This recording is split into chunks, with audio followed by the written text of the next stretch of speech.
going on, Dodgers Nation? D-Mac here, and I'm joined by MLB Fox baseball analyst Pedro Mora. Thanks for rocking with us today, Pedro. Yeah, no problem, Doug. Thanks for having me.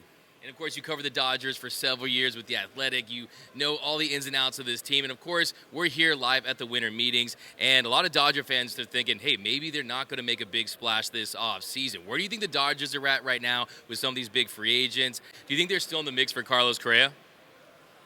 Yes, I think the Dodgers are always in the mix on a big free agent until he signs elsewhere, as I think most fans would probably agree with me. You know, I do not expect them to sign Carlos Correa because I expect someone to give Carlos Correa 10, 11, 12 years, and I think the Dodgers will not do so. But if there's a free agent who's willing to sign for, 4 to 5 years at a really hefty AAV, I could see them getting that player. You know, I think Rodon could make a lot of sense for them because I don't think he's going to be looking for, a Garrett Cole length deal, and there's a chance he is a Garrett Cole quality starting pitcher over the next 5 or 6 years. So someone like that could make sense. I wouldn't rule him out on Correa or Bogarts. I think Bogarts is, at the start of this offseason, I thought he was an underrated player, but now a lot of people have come to that realization. And with Trey Turner's contract value, it seems like Bogarts is no longer going to get that 150 or 160 that was earlier projected. And at the 200 plus price, I just don't know if the Dodgers would be that interested. Yeah, I mean, you talk about those premium shortstops. Of course, Trey Turner, he's off the board. He's signed with the Philadelphia Phillies, but you still have Correa, Swanson, and Bogarts available. Do you think they need to go out there and get one of those big names, or are you comfortable with them going with Gavin Lux to start next season? My bet would be that the Dodgers don't use Gavin Lux as their everyday shortstop in 2023. I don't foresee that being their play. I just think they're going to want to have some insurance at shortstop, and so I doubt that. I don't know if it'll be one of the top three. I could see Willy Adames making a lot of sense for them. Andrew Friedman and him have a long-standing relationship, dating back to their days with Tampa. So I don't know. There are trade options. I think my bet would be that Gavin Lux is the opening day second baseman and not the shortstop. As far as projecting who that shortstop will be, I don't know.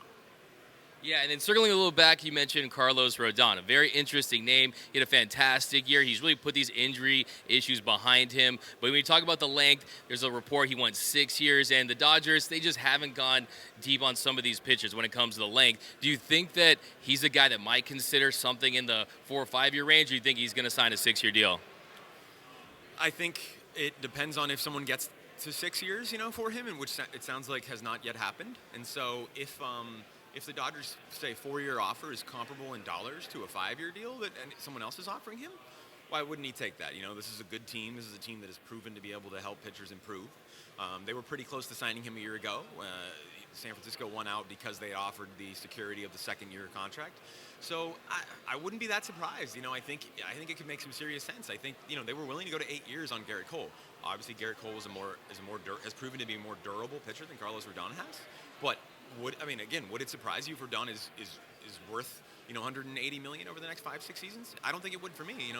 Maybe there's a year-long injury in there, but he also could be good enough that he can withstand a year-long injury and still produce pretty good value over the course of 4 or 5 years. And maybe the Dodgers get creative and do something what they've done in the past, where if he succumbs to Tommy John surgery, there's an extra year added to the deal and an option for them at a lesser price. Something like that could make sense. They'll be creative, as everyone listening to this knows.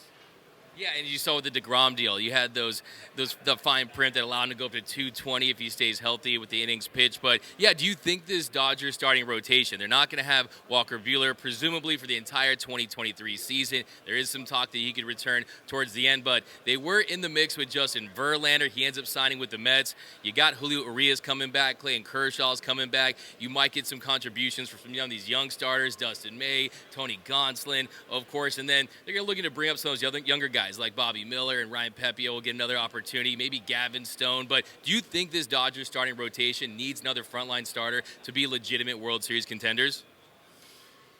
I guess no. No, I don't think so, but I think they would want one. I think it would certainly look better. Could they win the World Series without adding an elite starter? Yeah.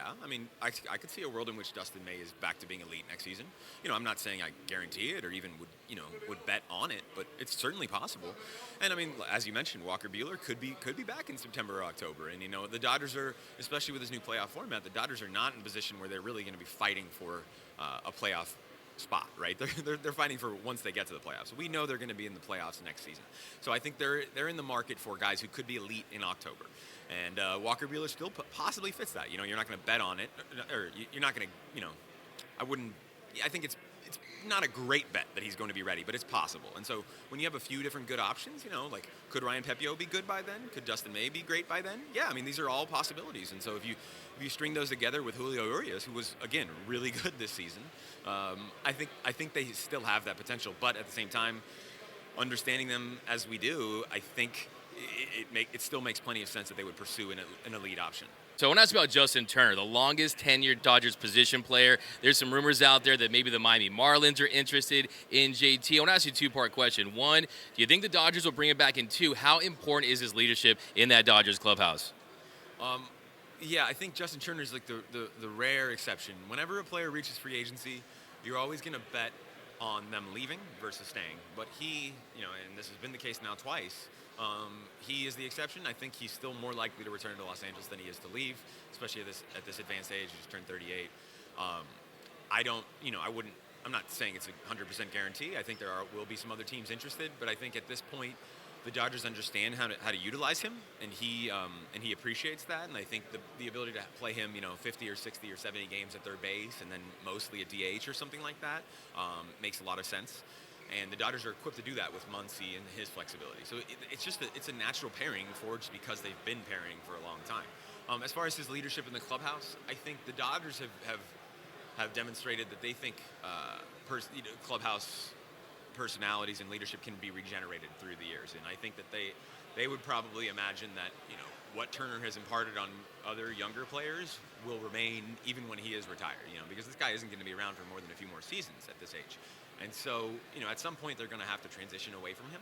And I think that they believe that he has set the tone that a lot of the players now follow in there. And so I think they'll be fine on that front whenever he is done. Well, thank you so much, Mr. Pedro Moore. We appreciate all your elite coverage of the Dodgers and Major League Baseball. Fox MLB analyst Pedro Moore. Thanks for rocking with us here on the Dodgers Nation YouTube channel, man. Thank you so much.